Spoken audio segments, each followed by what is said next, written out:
This conference will now be recorded. Great, welcome everyone. This is John Coonrod in Washington, D.C., and we will go around and introduce folks, starting with the phone, starting alphabetically with Allison. You're muted, Allison. If you want to unmute and introduce yourself.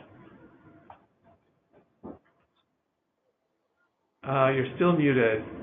Okay, Bobby, if you want to unmute and introduce yourself. Hi everyone, I'm Bobby, newcomer to the call. I'm calling on behalf of Future First Global, which was recently made contact with you guys because we believe in what you're doing and want to hear more about it and hopefully maybe become a member one day. So yeah, I'm going to be sort of silently observing, but yeah, looking forward to hearing about what you guys are up to. Wonderful, wonderful. Okay, Carlota?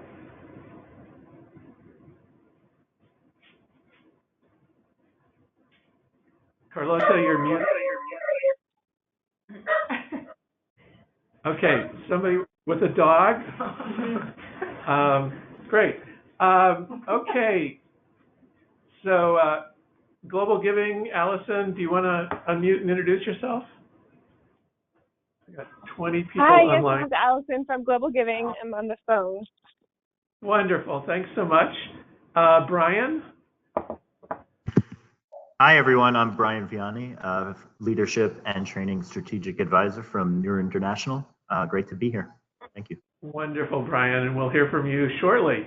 Carol? Hi, good evening, everyone. My name is Carol Maringa from Nairobi, Kenya. Wonderful, Carol. And Caroline Osborne. ¿Puedes conectarte en la llamada porque otra vez pasó esto? Great, thank you. Casey Harrison. Casey, do you want to unmute and introduce yourself?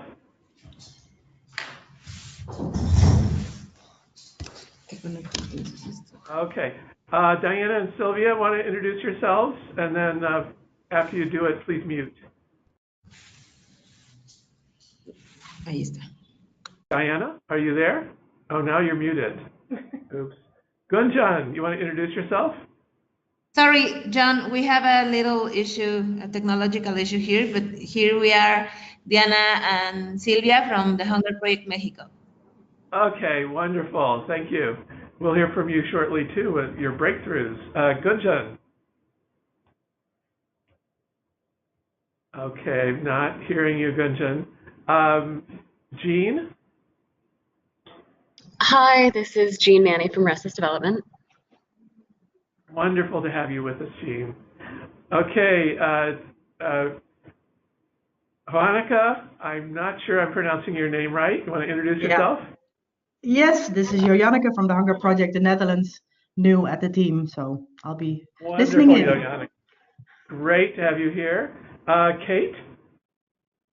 Hi, this is Kate Scuria. I'm from Glimmer of Hope, and I'm actually in Ethiopia at the moment, so the connection might be somewhat awful, but it's nice to meet everybody. It's working so far, so good. Liana? Hi, everyone. This is Leanna from WEMA International. Usually I'm in Boston, but right now in Addis Ababa. Hi, Kate. Hello. Hello. The two of you are probably sharing all the bandwidth. That's great. Okay, Matt. Hi, everyone. Good evening, good morning. This is Matt Lanio from Nauru. Great, Matt. Pascal? Mary Kate? Hi, everyone. This is Pascal from Hunger Project Benin. Great. And Pascal is now our West Africa coordinator for the movement, so he's taking on creating 5 new chapters in the next few months. Mary Kate? Hi, everyone. This is Mary Kate with the Hunger Project DC office. But at a different meeting right now. Okay, and Sia? Hi, everyone. This is Sia Navroji from the 3D program for girls and women in Washington, D.C. Wonderful. And then we'll just go around here, starting with Ann, and introduce ourselves. This is Ann Hendricks Jenkins from Encompass. Hi, this is Alexis Banks from Root Change. Hi, this is Dina Sandoval from Root Change as well. This is Sarah Cosling from PAC. Hi, Sarah Nyambokaboya from PAC. Hi, Jacqueline Lockhart with the Hunger Project DC. Great. Thanks, everybody, for being with us. And thanks, Rania, for being here. She's at the other side of the table holding the space of technological perfection because she rescued us last month. Oh, way to go. But so far, so good. And there's a little chat message. Let's see what they're saying. Oh, and Lorena is there also. And Casey Harrison is also on board. So let's see if I can make the people come back. Yeah, there we are. I'll introduce myself now. Yeah, go ahead, Casey. This is Casey Harrison from Rural Livelihood Strategic Advisor,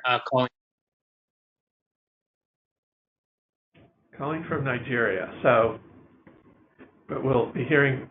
You've cut off, Casey. So we'll see.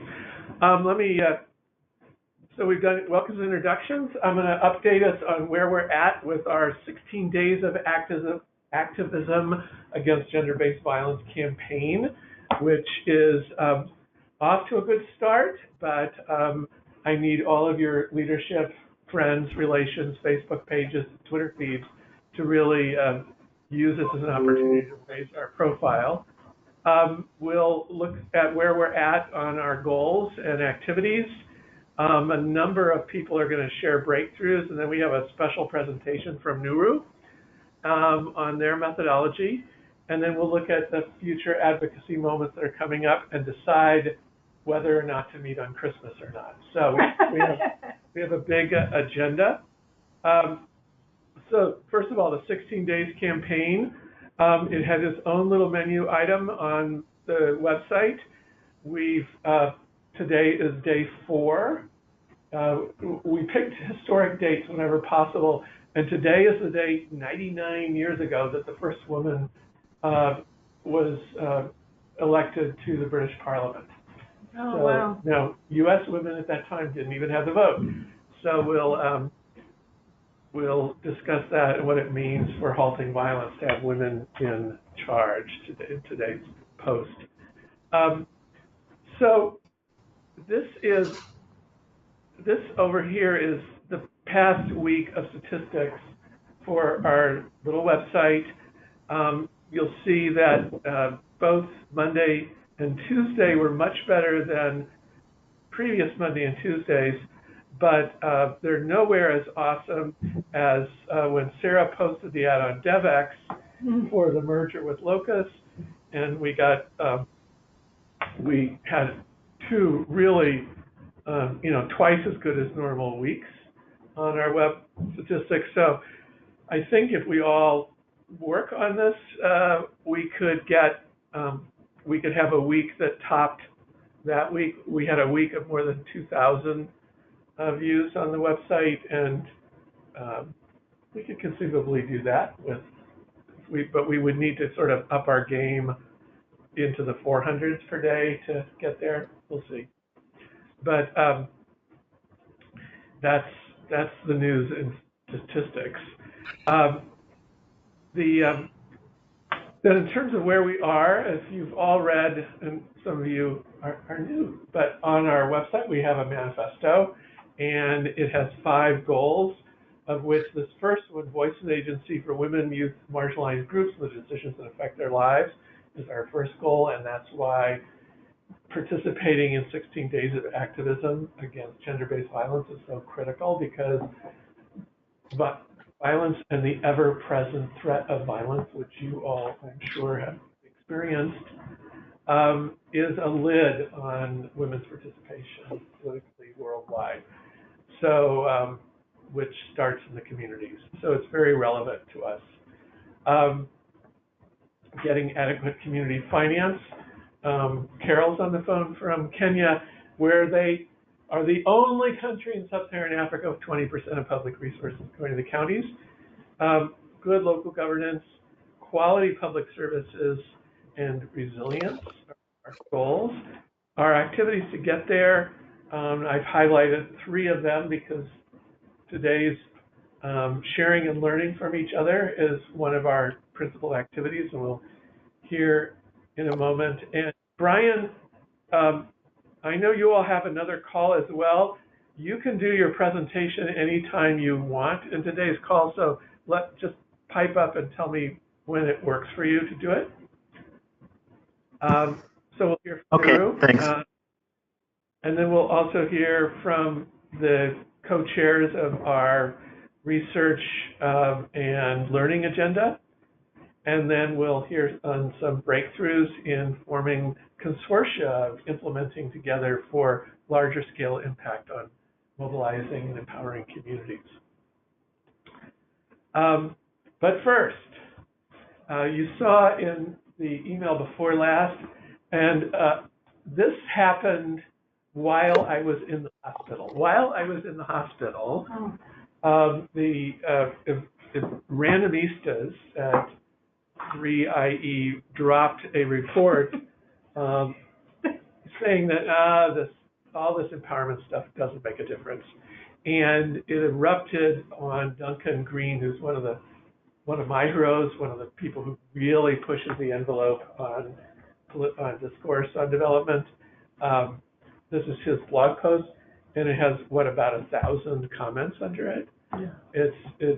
But I just think that we as the movement ought to have a collective response to this. And so I just wanted to see if other people have had a chance to read it, if they have points they'd like to be sure we make. Following this call, I'll draft something up and circulate it to the membership before I post it. But this is, one of the things that I know FHI 360 realized in their early studies of integrated development is that, short-term sectoral outcomes can always be achieved faster by parachuting in some Harvard-trained specialist. Not very sustainable, not very affordable. So you can't say, well, it produces better short-term sectoral outcomes. It doesn't. But it does produce a lot more, including actually giving people the fundamental right to voice in their own lives. As several of us were meeting with Susan Wong recently at the World Bank CDD, and she said, my right to vote is not the means to a better educational outcome. It is a fundamental human right. And that's where we stand as a movement, is that people's voice in governance is a fundamental human right. And for most human beings, that requires they have voice at the community level. They're never going to visit their parliament building. So let me just pause, see if anyone has any particular points they want us to make. If so, just unmute and pipe up, or you can email me. But we will have a response both on Duncan's blog post and in his email box on our website, and probably to Howard White himself, the author of said piece. I have a comment. Yes, please, Ann. This is Ann Hendricks-Jenkins. I'm not an evaluation specialist, so I'm coming from the perspective of like a regular person trying to digest all this. But it seems to me that the model that 3IE was using was just the same kind of approach that is the problem. And so their model produced no result because it's like that way of approaching development is what we're trying to go beyond, right? Yep. And I thought Scott Guggenheim's comments below were they resonated with me, not being an expert, but that's the whole point. We're not all experts. So I think it's a really great opportunity to have a super meaningful conversation And when I saw your thing, a bombshell, I was like, clicked on that immediately. So in a way, this is really a good opportunity, I think. And I look forward to reading the concise response to all this super complicated discussion from Hunger Project or from MCLD. Great. Very good. Anyone else? Thanks, Ann. Okay, well, and just for those of you who don't know who Scott Guggenheim is, he is probably one of the greatest living experts on this subject in the world. He was really instrumental in getting nationwide community-led development happening in the Philippines and Indonesia. He went to school with President Ghani from Afghanistan, and so became his advisor and has on the National Solidarity Program, which is now morphed into the Citizen Charter Program, which is a real CLD program. And it's, so he's, they refer to him as the charismatic anthropologist, Scott Guggenheim. But I was dying to meet him ever since I heard of him, and then finally did get to meet him recently. He was at the World Bank, but we'll want to reference him. Okay, moving right along. So we've got at least breakthroughs in 4 places percolating away. I'd like to first call on Carol. Carol, I saw on WhatsApp that we have good news from the governor. Can you sort of tell us, I know that the team in Kenya is having their meeting Friday, but do you want to give us any kind of update? Hi, everyone.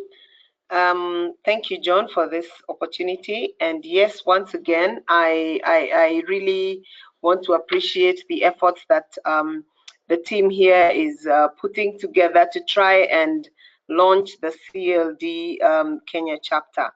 It's been a bit of a challenge. We are delayed in time because we had scheduled it to be on the 5th of December. However, there's a bit of a delay because we have been waiting for confirmation from our governor, one of the governors who has been very instrumental in community-led development processes in Kenya. He had initially, from the word go, he really had declared an interest in wanting to just be part of this. And so it's been very difficult trying to get him on board. I mean, to commit on the dates, seeing that we're coming to the close of the year. There's been a lot happening. There's several international conferences that have been in Nairobi and are ongoing. So I guess he's been busy. But we finally got, there's a good indication that he will confirm a date. Thanks to Kimberly and of course Paul, they've been following up to just try and find what date he'll be available. And we're just waiting. Probably on Friday we have a meeting with the team on the ground, and we're hoping that by then we'll probably have a date confirmed, and I will keep us updated. Thank you. Thank you. Okay. And then let me see if anybody from Malawi is on the phone. I don't see anyone from Malawi, so I will just share. They sent us a bunch of pictures of the movement members participating in the 16 days activities. They actually launched it on the 23rd with a big march. And so they're seizing the opportunity to rally people and, hey, welcome. So it's happening in Malawi. And then Diana, do you want to tell us about this picture? Yeah, thank you, John. We have, this picture is from one of the 2 activities that we wanted to share with you today. Is the close, it's last week, we closed the 2-year pilot of the Municipal School for Community-Led Development that we did in Oaxaca and in San Luis Potosí. And it was a very, very powerful 2-day activity. Here in the photo we can see our students from these 2 states. And on day one, we had an inner balance. We have a 2-day activity. And on day one, we had an inner balance on sessions of school. And we did this balance with students and with staff. And on day two, and this is a picture, we were in the Foreign Affairs Ministry, which is a very, very important space. And it was amazing that in this particular space, the main speakers were the students, people from rural communities, and they presented the main outcome of the school, which is their local development agendas for San José Tenango, Oaxaca, and Tampamolón, Corona, San Luis Potosí.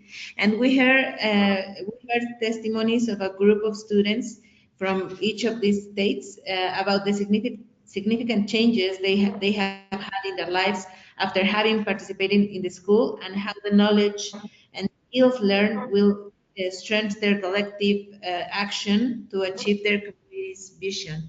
So this was a very, very important day for us, and this is the picture we wanted to share with you. And the other activity that we wanted to share is that 2 weeks ago we had our strategic planning session with the Mexican chapter, and we got together with 11 organizations from the movement, and we were reconnecting with each other. We make an update of our commitment to the movement and to integrate our activities for year 2.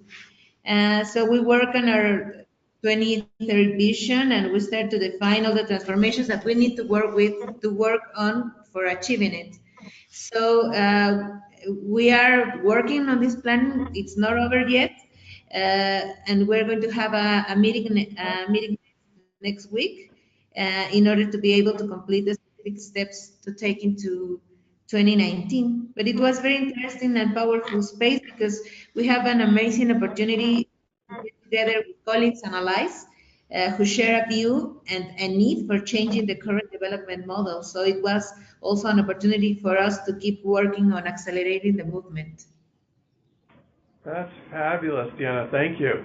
So for those of you who, the phone was a little bit muffled, but this is the School for Community-Led Development that has been operating for the last year and a half, I guess, in Mexico, and their graduation at the Foreign Ministry. If you've been to the Foreign Ministry in Mexico, you'll recognize this interesting sculpture they have in their plaza there. And having the rural communities present at the Foreign Ministry was a big deal, obviously. Congratulations, and I really hope that we can distill the lessons learned from running the School for Community-Led Development and share them widely now that you have some time to reflect on it. Yeah, we will. Okay. We are working on the final documents, and we will share it with you, John. Wonderful.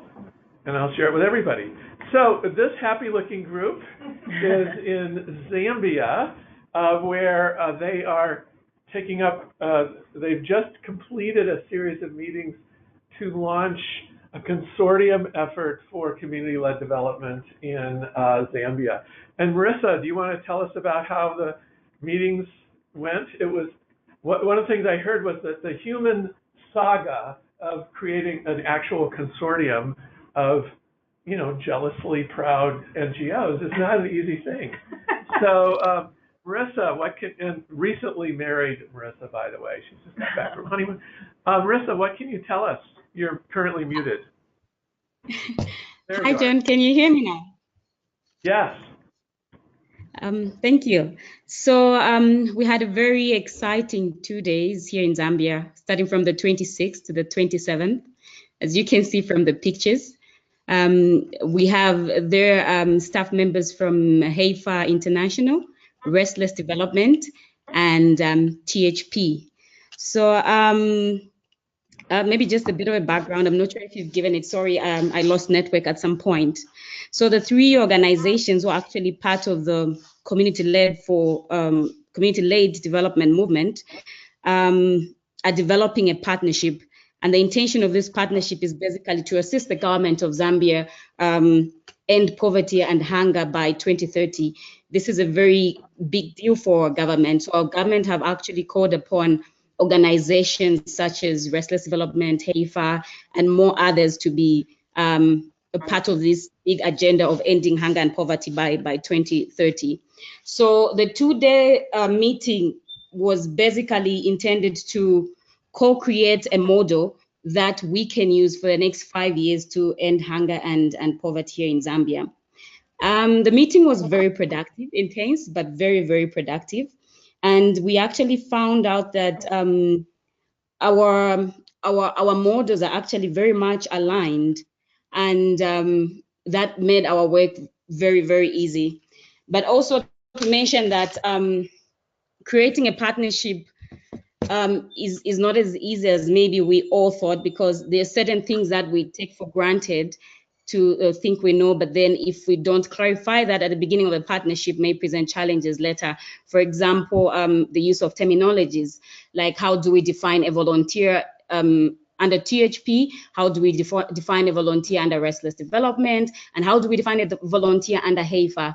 So we had to bring these terminologies to the attention of the audience and try to, again, redefine them. And also, besides the terminology of volunteers, we also had to agree on how we're going to define the use. Like I mentioned earlier on, we're working with Restless Development, and the model that we've adopted will encompass a great deal on understanding the. Oops, Marissa? Oh dear, okay, we've lost Marissa's internet. That can happen. Oh no, she just got muted. Okay, well, Marissa, when you can unmute or get back, we can hear you. Oh yeah, there you are. Hello? You were Can you hear me, John? Yes, I can. You had just said learned lessons, and then it went quiet. Oh, okay, sorry about that. Yes, so I was saying, as I mentioned earlier on, we'll be working with Restless Development, as the model we're developing also encompasses a component on the youth, which is a great deal, again, here in Zambia. So we're also trying to, come together and trying to define again what the concept of youth means for all the three partners. But overall, it was a very productive meeting. Matters were handled with a lot of openness and curiosity, and we learned a lot from each other, and we're looking forward to implementing this new model in Zambia. Wonderful. Congratulations. Thank you. Okay, so Brian, I think I'm going to hand it over to you now to do the presentation. If you're ready, I will click a button and tell it to make you presenter, if I can figure out how to do that.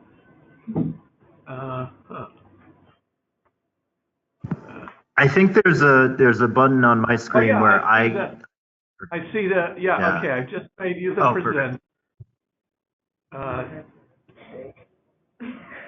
And you should be able to now share your screen, and we should be able to see it. Okay, perfect. Yeah, let's see if that works. Share my screen. Okay. Hold on one second. Sorry about that. So while I'm setting this up, I'll just mention a little bit about Neuro International. So, we're going to talk today about kind of what we do and how we're involved in the community-led development group. And I think I should be able to share my screen. Oh, I see your screen. You're succeeding. Oh, perfect. Great. Okay, so everyone can see my screen. That's very good. So I'll just set up the presentation here, and hopefully this works. So I'm with my colleague Casey, who is in Nigeria right now. And so we wanted to talk about what Neuro is doing and how we're involved in the community-led development group. So we're focused on resilient community-led solutions to ending extreme poverty. Just a little bit about what we'll talk about today. I'll give a brief overview of our projects and our activities. We'll talk about our capacity development approach. I'll go through a few examples from Nuru, Kenya. We'll talk about our integrated value chain approach and our capacity development, how those are related. And then Casey will discuss a little bit more about how we work through farmer organizations to make sure that these are actualized. And then finally, we'll open it up to a few minutes of questions and discussion. So Nuru's overview. So our mission is to eradicate extreme poverty in fragile rural areas to build communities resilient to violent extremism. And our vision is a world in which violent extremist groups can no longer exploit the conditions of extreme poverty to further their cause. So John mentioned earlier, one of the key tenets of the community-led development movement is around resilience. And that's a big part of everything that Nuru does. And Casey will talk a little bit more about that going forward. So what do we do? What is Nuru all about? So we work with local leaders to co-design very integrated solutions to help communities lift themselves out of extreme poverty. And we've been doing this for over 10 years in Kenya and Ethiopia. We've impacted over 120,000 individuals through our programming. We've established and capacitated 45 multi-purpose cooperatives. So the vehicle through which we deliver our programming is through the cooperative or the farmer organization. And these are in underserved rural areas of Kenya and Ethiopia. We've co-designed all of our Ethiopian integrated program activities and adapted the ones we have in Kenya. Nuru Kenya and Nuru Ethiopia are both community-led. So there are no international staff in Kenya or Ethiopia in the moment. So it's all local Kenyans leading in Kenya and local Ethiopians leading in Ethiopia. And our country offices are based close to our farmers. So our head office is not in Nairobi or Addis, but is instead located in Isebania in Kenya and Arbor Minch in Ethiopia.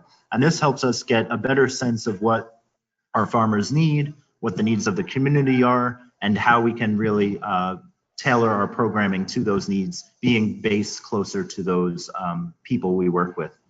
So what's next for Nuru? Well, we just launched our third initiative in northern Adamawa State in northeast Nigeria. And we're currently in the process of co-designing our program activities for a 2019 launch with our Nigerian counterparts. We hope to scale future projects into increasingly fragile regions vulnerable to violent extremism. So what is our development, capacity development approach? We really focus on hyper-local training curriculum. We think that our training, if our training is very local, is it community-led, then we will be more effective in reaching the people we need to reach. So we co-design with our local staff. We use a program planning process that takes a lot of surveys from the community and gets some needs assessments from them. We have an entire program, the leadership program, dedicated to nurturing local community-led solutions. And finally, our capacity development approach is based on IDEO, a great organization which does some amazing work in design thinking, based on their human-centered design principles.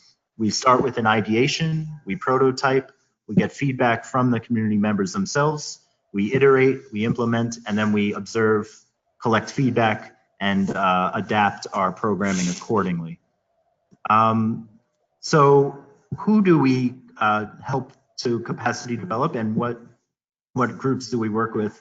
We focus on Nuru staff, so also farmer organization leaders and government officials. We work with lower level staff, farmer organization members, and community leaders as well. And we focus our capacity development across 3 levels: an enabling environment, organizational, and then individual. And some examples of how we do this is, for example, we train farmer organizations on feedback and one-on-ones. We also, at the organizational level, might train staff on budget, planning, business and market linkages for farmer organization members. And then at the individual level, we talk about skills and experience, communication, social cohesion, and best agronomic practices, which Casey will discuss a little bit more later on. So I wanted to go over a very brief example from Nuru, Kenya. Here we have some pictures. The top left is my colleague Paul, always smiling, doing a farmer organization members training. On the right, we have a similar training where farmer organization cooperative members are learning about what a cooperative is and how to elect their leaders. And also the bottom picture is a farmer organization board members training. Notice it's a very local sort of discussion. People are all able to talk freely about their ideas and share their experiences. And that's what we really want to get, is this community, this decision making from the group, so that they can have a better influence in the programs that affect their livelihoods. So one of the examples for farmer organization training and how we're focused on community-led is we focus on needs assessments to make sure that our programs are really addressing the community needs. Trainings are conducted in local languages, Kiswahili, and in the Kenyan case, Kikorean. We use extensive visuals in our training capacity development system. We found that farm organization members with low levels of literacy really take to visuals, comics, pictures very frequently and are able to understand a lot more. We adapt our content through monthly leadership workshops with the farmer organization members. We've created a flexibility for our training time so that farmers can spend more time in the field. And in addition, the newer Kenya leadership staff have been supporting the CLD launch in Kenya and have been really integral in sort of initiating some of those discussions in Nairobi and across the country. So a little bit more about the farmer organization, about this example. Some of the lessons learned for community-led development is using the training materials without graphics is not really effective for semi-literate members. 1 to 3 training days at a time makes farmers training more efficient, keeps the farmers on the farm. We do continuous needs assessment to make sure we found that each cooperative might have different needs of the training. And so really targeting it at the very local cooperative level has been useful. And then training some farmer organization members as TOTs to help them continue this training in the future. And some adaptive techniques, as I mentioned, training a TOT cohort, locally developed training materials through the IDEO process, translation to local languages from Kiswahili even to Kikorean, and flexible in training times. So I just wanted to briefly present some examples. Here we have some examples of our primary cooperative training, intro to cooperative businesses. And we have an example of a comic that was created on the ground using some comic creating software. We really wanted to make sure that it was locally understood, that the community had buy-in into the content. And so here it's explaining sort of the basics of a cooperative. And another example here of one of our handouts that we give to participants, we used actual members of the cooperative to demonstrate the importance of this training. And of course, it's all in Kiswahili to make it easier to understand. And then finally, this is an example of a handout that we give to participants that explains the different benefits of operating a cooperative, a farmer organization. So this is a visually community focus of sometimes people will recognize people in the pictures and say, oh, I know that person, which we found to be very useful to encourage that community discussion and sort of ownership on the part of our farmer organization members. So with that, I'll turn it over to Casey. Casey's in Nigeria, so if he has some internet trouble, I'll take over. But Casey, do you want to? Yeah, thanks, Brian. And hi, everyone. I've given Brian permission to just interrupt me if my connection starts to become a problem. But as I was trying to introduce myself earlier a bit, my name's Casey Harrison. I'm the Rural Livelihood Strategic Advisor at Nuru International, which essentially means I work hand in hand with counterparts in Kenya, Ethiopia, and here in Nigeria on our rural livelihoods program and the associated activities and goals. So just as a place to start and how it links into Brian's previous presentation on our capacity development strategy, we apply that strategy to our rural livelihoods program goal to build the capabilities, assets, and income of farmer households to achieve sustainable agricultural production and to cope with related shocks. And so I'll go to the next slide, Brian. And what that essentially means is that we have, we're building resilience capacities, as Brian mentioned at the title of the presentation. So at Nuru, we have a broader resilience framework that's inclusive of other areas, like building social cohesion amongst groups, trauma-sensitive programming approaches and different things. But essentially, this slide represents where the Rural Livelihoods Program fits into that. And so you can see around the absorptive, adaptive, and transformative capacities. We have different activities in bold that we, as a Rural Livelihoods Program, co-design with local counterparts in the community and then deliver through the farmer organizations themselves or the cooperatives. For financial inclusion, it's around savings and credit systems. So essentially the ability to cope with financial shocks by being able to have more money saved to be able to pay for those shocks or pay for the mitigating actions needed in that case. In agriculture around the adaptive, we really focus on livelihood diversification at the household, as well as some kind of controlled diversification of revenue streams through the farm organizations, because one of the things we've learned with farm organizations that if they have too many revenue streams or too many business activities, it's harder for them to reach kind of sustainability through their financial mechanisms. We also focus on kind of climate smart agriculture best practices and behavior change in this space, really working closely with farmers to do a lot of in-person field visits and champion farmer trainings, which I'll go into in a minute. And then the transformative, as Brian mentioned, is the farm organization itself helps to bring agency and the ability of farmers to work collectively, and also raises their voices so that they can advocate for their needs in the long run through the enabling environment. And really, that's where we see our strategy as influencing policy, but really through the farmer's voice, not ours. So I'll go to slide 16.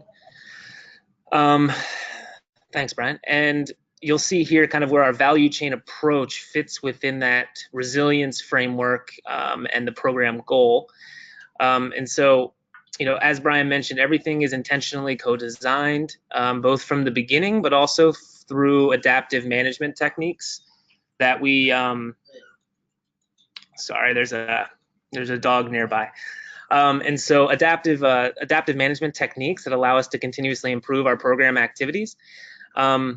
And one of the ways that we really focus on delivering these services is through kind of 4 key areas, as I mentioned before, but grounded in the value chain or in a market-based approach through the farmers, which the farmer being the centerpiece of that, is championing behavior change in agriculture. And this is where we rely, as I mentioned a second ago, on champion farmers to provide an example in their community as kind of an early adopter or a leader who can help kind of continue to engage other farmers who might be a little bit slower to adopt new or kind of risky technologies in their minds. So that's why it's a key feature of our Rural Livelihoods Program. The next step is kind of localizing that training and extension service. Brian really went through that in great detail, so I'll move on to driving adaptive programming with data. We use our M&E systems to help provide feedback to the communities and give them data that they can digest. One of the ways we do this practically, I'll talk about in a minute, is through using a tool called Scope Insight, in which it's both engages the farmers in the cooperatives around their kind of perspective of how the cooperative is functioning, while also providing us an opportunity to distill that back to them through our mentorship services that we provide to the cooperatives themselves. So we're using data to drive decision-making, both within our own programming in Nuru country project offices in Nuru, Kenya, Nuru, Ethiopia, Nuru, Nigeria, but also through the farm organizations as well. And then lastly, we work in partnerships, and that's really what the diagram below is trying to convey through the value chain to try to make sure it's inclusive of the needs of farmer organizations and the farmers they represent. We work, closely with input suppliers, buyers and markets, buyers and off-takers in the marketplace to really drive relationship and business development, as well as just bringing information back from the final consumer to really ensure that farmers and even the consumers to some degree understand who the people are that their agricultural products are reaching, and try to give them a feeling of the farmers themselves, from kind of urban and rural information exchange. So slide 17, Brian, if you could jump to that for me. Thank you. It's just a deep dive into what I meant by the farmer perspective. What I meant by the farmer's perspective. I wonder if anyone can speak Hausa on the call. If you can, I hope you can interpret what's happening. But the farm organization and the farmer's perspective itself is, this is in Kenya, and this is an example of kind of the inclusivity of our intervention at the point of production for dairy, and how we work with the cooperative so that it's obviously an ecosystem. It's kind of circular, it's continuous, it needs to continuously improve. We work on introducing new agricultural techniques or technologies like improved drought resilient grasses. We work on behavior change with dairy management. We also work on kind of localized supply chain, cold chain work with the cooperatives to ensure that perishable products such as dairy can reach the market fast and before it loses quality.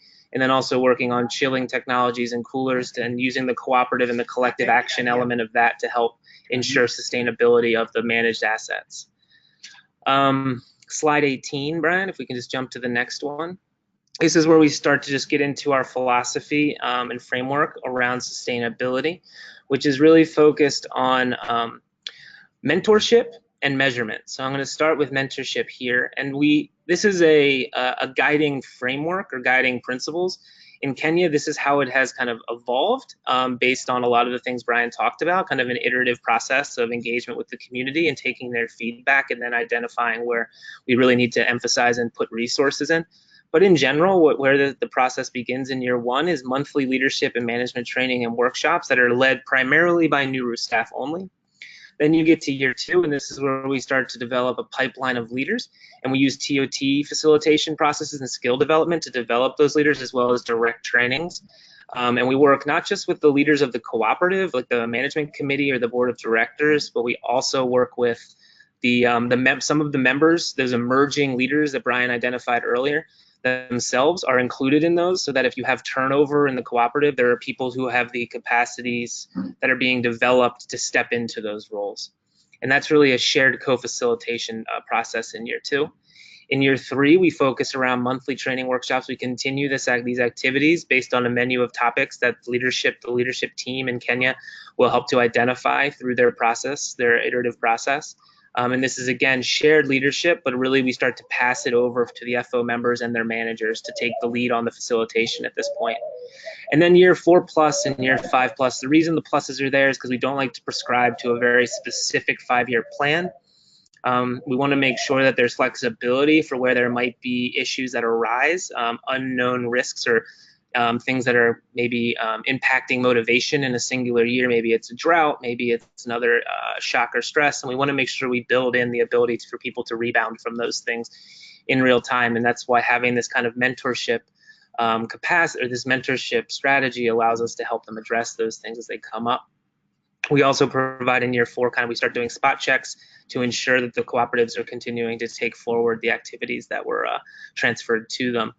And then lastly, it's that piece I was mentioning. We do a lot of monitoring and evaluation and feedback loops with the FO members. We also start connecting them with external service providers, whether it be consultants in agribusiness or other forms or value chain partners, as I mentioned earlier.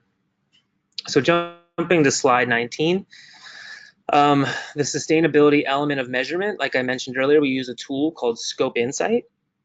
And we tried to use this tool somewhere between around the 3rd year of the cooperative's maturity, because we want to ensure they have a few seasons of business before a few annual business cycles before we start measuring their growth. And then we also plan to do that with some of the cooperatives at the end of that cycle at which we're at. Whether it's 5-6 years. And so at that point, we get this information back. Scope Insight provides us with a lot of information about key criteria area around internal management, operations, sustainability, supply, market, financial management, external risks, and enablers as well. Enablers just being their ability to create formal business partnerships and things of that sort, as well as finding other service providers, as I mentioned earlier. As you can see here on this diagram, this is a benchmark for the agricultural sector in Ethiopia. When we piloted Scope Insight with 2 of our cooperatives in their 4th business year, entering into their 4th business year, we received a 3.2 and a 3.1 overall, which was just above the benchmark for the entire global agricultural sector, which we thought was a very big accomplishment for us, especially around those areas of management and operational sustainability. We have planned for more implementation in Kenya and Ethiopia in 2019 with more of our cooperatives. And then the last piece of our sustainability around measurement, it's both measurement and mentorship. We work very closely with our cooperatives to bring them along a journey of understanding how to read financial statements.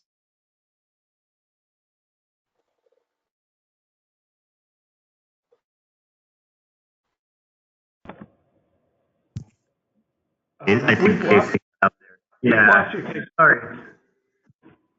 I'll continue until he comes back. He's having some internet issues. As he mentioned, we try to take our cooperative members on a journey so they understand financial statements and are able to really understand how to own their cooperative and how to create a business plan, analyze their balance sheets, look at their cash flow.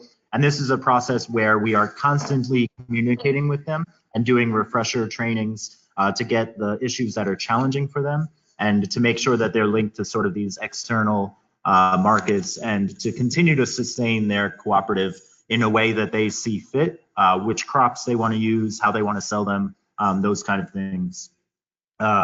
So that's actually the end of our presentation. So I'll turn it over to the group for any additional questions or comments that you have for either Casey or myself. So thank you. Great job. Thank you. That was wonderful. I know I have a couple of quick questions, so I'll just throw them out first. In these communities, are there non-co-op members also? How do they interact with the program? The second question is, does somebody pay the TOTs?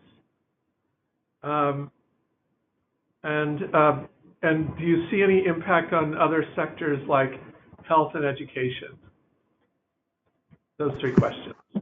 Great. I'll take the TOT question, and then I'll turn it over to Casey for the other ones. For the TOTs, we provide just a basic per diem for them to attend some of the trainings. The idea is that in the future, the cooperatives will cover those costs of the people who are the TOTs.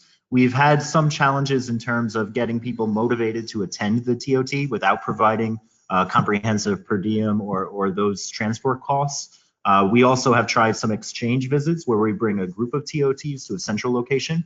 But because those TOTs are members of the cooperative and they are attending these meetings already as part of their cooperative duties, they aren't being paid to do the TOT work unless the cooperative decides that they can spend some of their dividends to support them.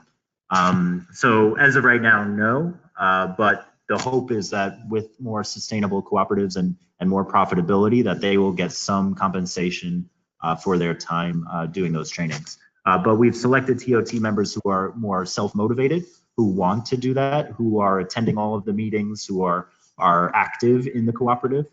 In that way, they kind of self-select who is the TOT, who is more motivated, and who has an interest in providing these skills.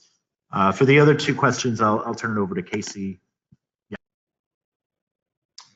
Yeah, thanks. Thanks, John. Thanks, Brian. Sorry if I disappeared. I wasn't sure where my connection dropped. But in terms of non-members, John, there are certainly non-members in the community of the cooperative. With all the cooperatives that we work with, we take them on that journey of identifying not just economic benefits, but the social benefits that they feel are needed in their community. And that's really built in from that beginning point of co-design. There have often, in many cases, in these communities, the cooperatives that have either existed in the past or the groups or associations that may be informal that exist are always looking to provide some sort of social service to their other community non-members, and the cooperative is really no different in that sense. And we follow the 1994 cooperative principles, the 7 principles, and one of those is kind of providing benefits back to the community. And we also work with an international network called the Agribusiness Market Ecosystem Alliance, which also encourages all cooperatives to provide services back to non-members to their community. So we kind of set that baseline from the beginning as kind of as part of the partnership with us, with Nuru. And the cooperatives very often take that upon themselves to find and identify other needs that need to be fulfilled. But the first step is really getting them to financial sustainability so that they have the ability, like Brian said, to pay for TOTs, or to pay trainers if they need them, to pay external service providers, and then also to provide other services back to the community for non-members if someone is unable to join for whatever reason. Great, thank you. Any other questions from anyone? Yeah, I had a quick question. I was actually wondering if part of your strategy for the building the capacity of the cooperatives is to actually increase membership over the long term, or if it's just sort of identifying those initial members and then working with them throughout the course of your program year, or throughout the course of your program life cycle.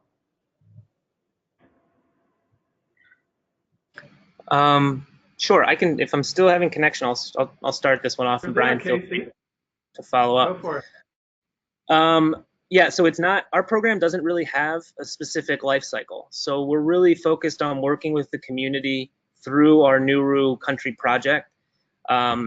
Really, as long as it takes to kind of begin replicating this work in other areas. So for example, in Nigeria, we're focused in one specific LGA at this time, and then we're hoping to kind of replicate the same activities, especially through the cooperatives going to other areas. So scaling through replication of the farm organization model. We've seen that in Kenya, we've retained, once we transition to the farm organization or cooperative model, we've retained a lot of farmers. We don't see it as kind of a one-off for 1 year or even like a 5-year project cycle. We see it as a partnership as a service provider to those cooperatives over a period of maturity.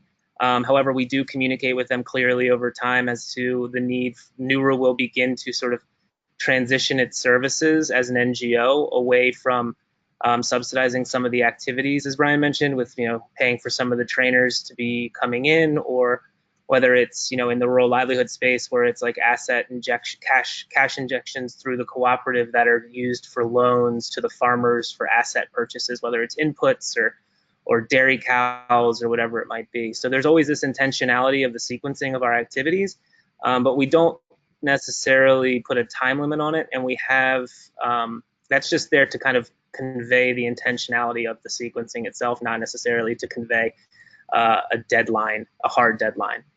So the Nuru Country Project continues to sustain those activities over the course of development or maturity of the farmer organization. Great, thank you. Any other questions from anyone? I have a question. Yeah. This is Alexis with Root Change. I thank you so much, Brian and Casey. I really enjoyed hearing about how you've kind of developed the programs in a very community-led, locally-led manner. Really enjoyed hearing how they differ across country and how the materials have been locally developed by your teams there. I'd be interested to hear kind of as different cooperatives are trained, what differences begin to emerge as those different cooperatives develop these facilitation and leadership skills. Are you seeing that different cooperatives are kind of recognizing different problems facing their specific community or their specific kind of agricultural needs, and kind of to what extent that's happening, if you have any kind of stories or examples, and yeah, how that leadership, or that like very local leadership, is emerging?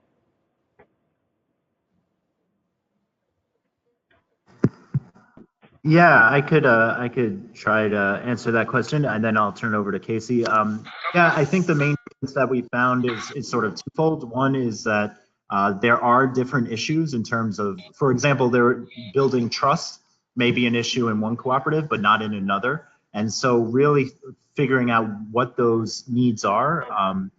I don't have any specific examples off the top of my head, but there have been instances where we've done a training, one monthly training with one cooperative, but a different one with another cooperative.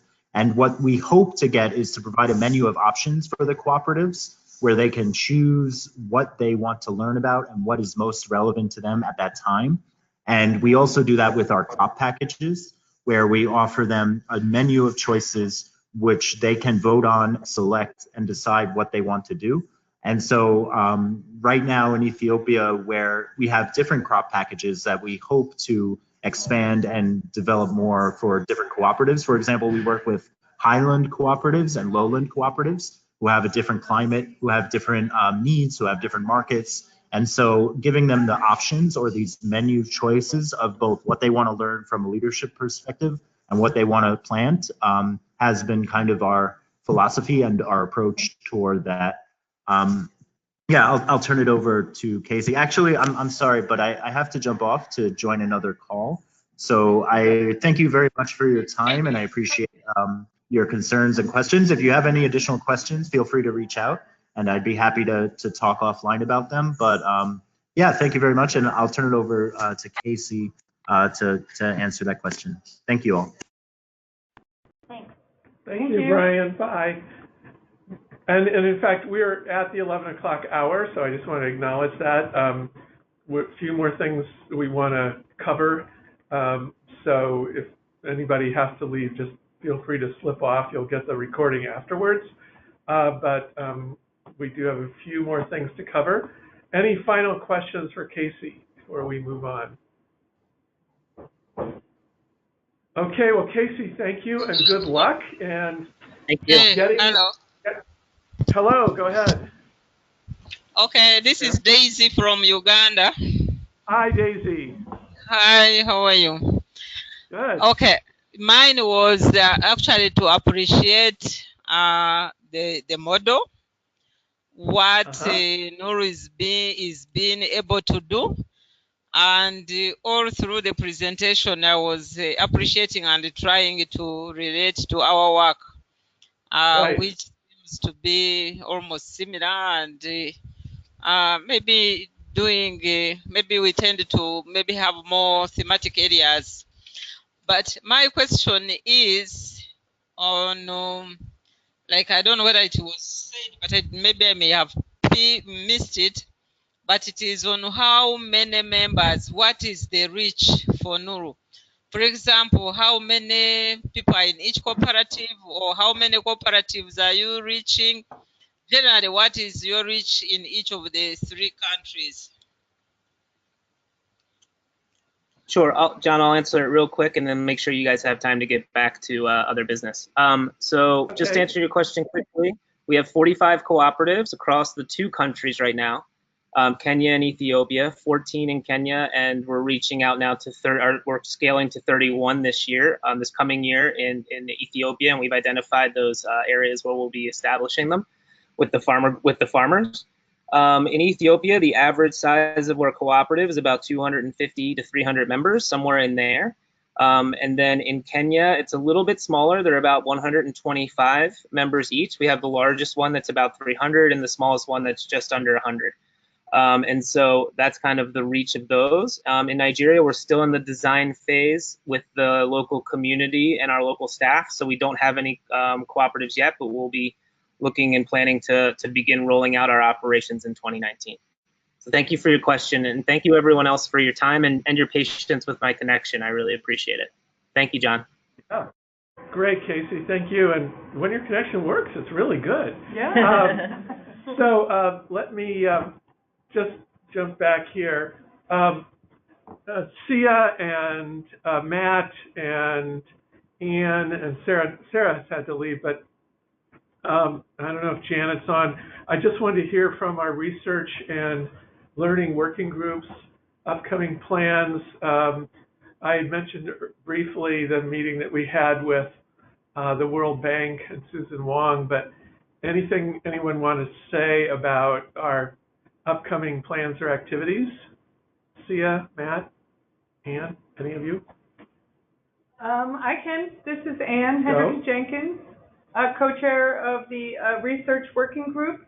I was kind of out of pocket for a few weeks, but I'm back in pocket, and we met earlier this week. Janet and I and Sarah Cosman, who is helping us, we're drafting the sort of revised charter, and once we get input from our group and from you, John, and from the co-chairs of the learning working group, just to make it as efficient as possible, we're going to put it out to the larger group, knowing that people often don't want to spend a ton of time on like working group charters, but they want to do like what the working group does. So we're Right. trying to make it as expedient as possible, but at the same time, we do need clarity on what our goals are and also how we complement the learning working group. So that's happening, and we're about to send out, and we're putting all the information in our Basecamp site. Anybody who wants to be added to that, it's a very easy place to go to find all of the materials so far.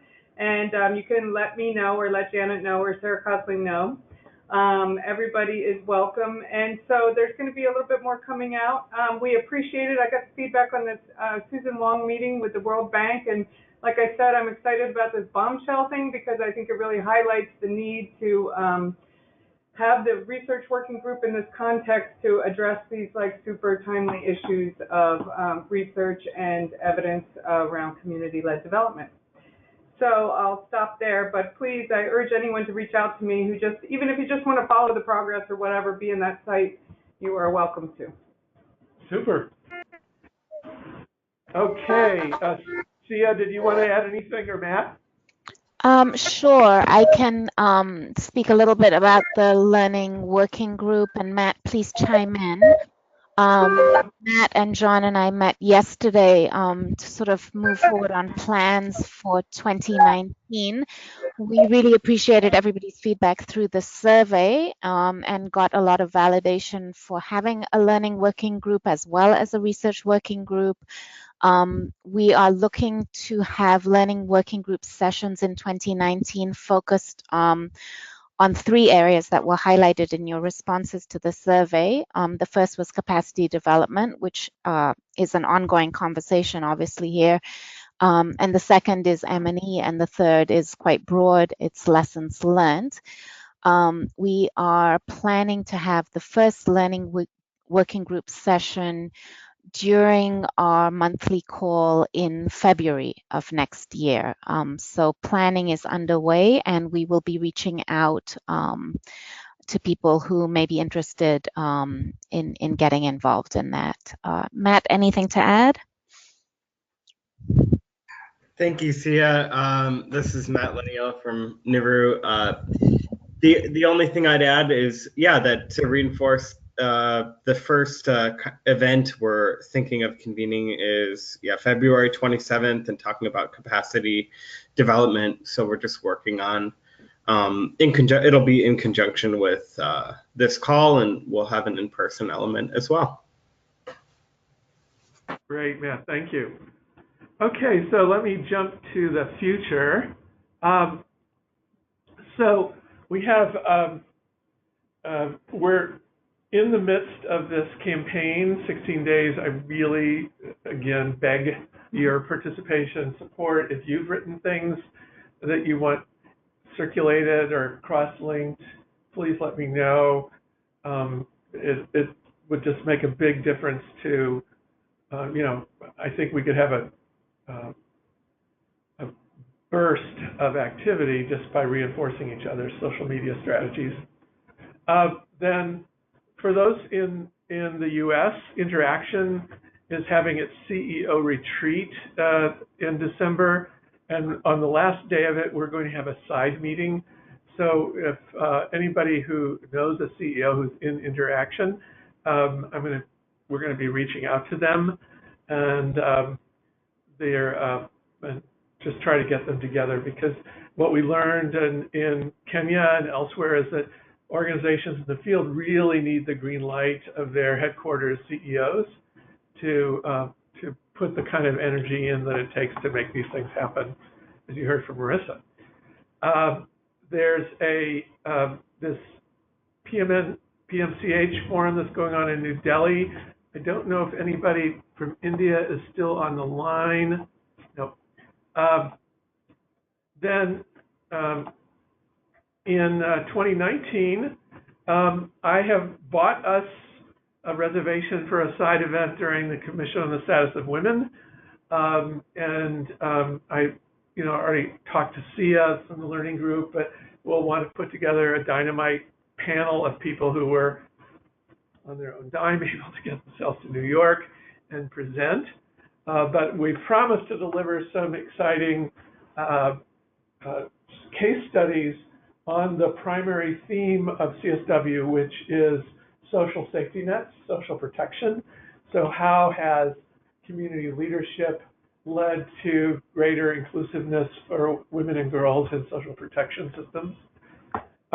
Then there will be World Bank spring meetings, a big Women Deliver conference. I know a lot of people around the world come to those, and we were a lot of members at the last one in 2017. So that's coming up. The Interaction Forum is coming up. We'll try to get a workshop in there. And then the biggest event for our year globally, I think, will be the High Level Political Forum in July. 51 nations, more than ever before, are turning in their reviews. Their favorite goal on good governance is this, so this should be I've written to some of the other networks like United Cities and Local Governments, Local 2030, to try to find out what they're doing. Haven't heard, so I'll keep hammering. But it's really, July could be huge for us. But the most important thing is to get member states to sponsor our event inside the UN. So if you have relations, talking to you, Deanna, and all the countries that we've got, by the way, I don't know if you've been looking at your participant list, but since we started, you heard from Daisy in Uganda, Alice is on from Rwanda, and Évariste is on from Burkina Faso. So we've got a lot of countries that could reach out and talk with their governments to see if they would be willing to sponsor. Yeah. So the Chilean mission had previously mentioned that they'd want to work with us. So great. I could reach out to them. Please do. Let me talk to you offline. Yeah, and then we could, like a concept note. And, yeah. That would be super. Everybody loves chili. Okay, so what should we do about December? It would have been Boxing Day, December 26th, when our normal time for our meeting should be. Should we just skip December? Should we try to do a meeting early, like on the 12th? Or what do people think about a December meeting?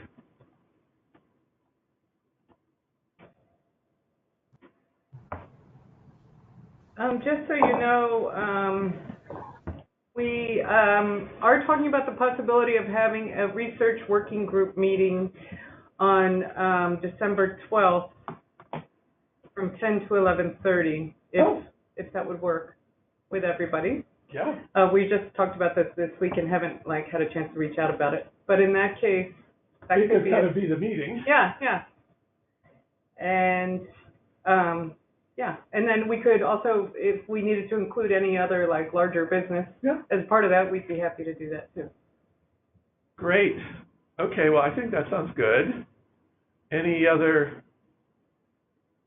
I just had a quick kind of cross announcement. If anybody's interested in volunteering for development, we're hosting an event for International Volunteer Day, which is December 5th.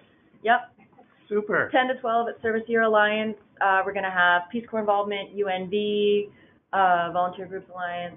So obviously totally free. We'd love to have you guys come, and I can share the information with you to put it out. Great, because we can sort of incorporate it into our 16 days December 5th blurb. That'd be great, yeah. I mean, blog post. Okay, any other business for today? See, there's a little chat thing. Carol's everyone back now. Okay. Okay, good. Well, thank you all for joining, and we will send out notes and the recording to everyone, and I look forward to seeing your tweets. So thanks very much. Thank you. Bye, everybody on the phone. Bye. Bye. Bye.